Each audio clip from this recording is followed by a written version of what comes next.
విలన్గా టాలీవుడ్లో అడుగుపెట్టి తర్వాత చిన్న చితక పాత్రలు వేస్తూ హీరో స్థాయికి ఎదిగాడు శ్రీకాంత్. 1991లో తన కెరియర్ను స్టార్ట్ చేసిన శ్రీకాంత్ 1993లో 1/2 సినిమాతో హీరోగా నిలదొక్కున్నాడు. ఎక్కువగా ఫ్యామిలీ ఎంటర్టైనర్ సినిమాలనే చేస్తూ ప్రేక్షకులకు దగ్గరయ్యాడు. కృష్ణవంశీ దర్శకత్వంలో వచ్చిన ఖడ్గం సినిమాతో తన కెరియర్లో బిగ్గెస్ట్ హిట్ సాధించాడు.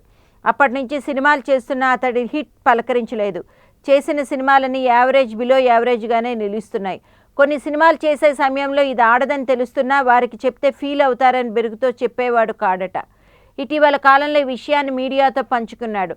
తేడా వస్తే తన సినిమా నుంచి ఎక్కడ తొలగిస్తారేమోనని భయంతో మిన్నకుండిపోయేవాడని శ్రీకాంత్ చెప్పడం గమనార్హం.